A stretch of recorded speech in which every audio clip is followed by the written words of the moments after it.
জাতীয় স্টেডিয়ামে ডিজিটাল বিজ্ঞাপন বোর্ড ইউরোপের লিগগুলোতে দেখা যায় হরহামেশা। এবার দেখা যাবে বাংলাদেশ ফুটবলে 10 জুন বাংলাদেশ বনাম সিঙ্গাপুর ম্যাচে।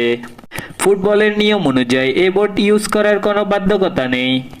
বিজ্ঞাপন দিয়ে আয় ও মাঠের সৌন্দর্য বৃদ্ধি করার জন্য এ বোর্ড ব্যবহার করা হয়। এবার এই ডিজিটাল বোর্ডের যুগে যুক্ত হতে যাচ্ছে বাফুফে। সিঙ্গাপুর ম্যাচকে সামনে রেখে আজ থেকে বোর্ড স্থাপনের কাজ শুরু হয়ে গেছে।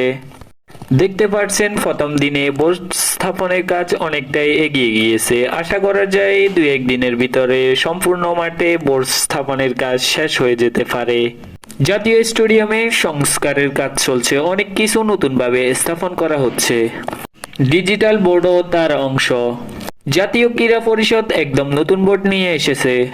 বাফুফেকে সিঙ্গাপুর ম্যাচের জন্য ব্যবহার করতে দিয়েছে। এ বোর্ড ইউজ করে বাফুফেও আয় করতে পারবে। হামজার পর সামিত সোম আসাতে বাংলাদেশের ফুটবলে নতুন এক উন্মাদনা সৃষ্টি হয়েছে। দেশের ইতিহাসে এই বিজ্ঞাপন বোর্ড প্রথম না।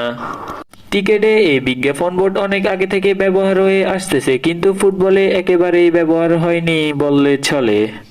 নতুন এই শুরু বাফুফে সাহেবের সামনের দিনে ধরে রাখতে সিলেট ও চট্টগ্রাম স্টেডিয়ামেও এরকম আয়োজন করার পরিকল্পনা থাকবে।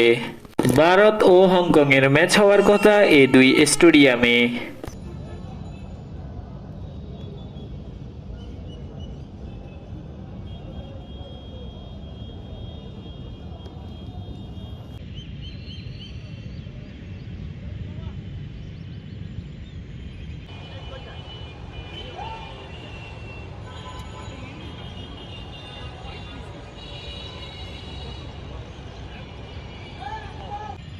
আমি আইমন, আপনারা দেখছেন over power Aimon YouTube channel.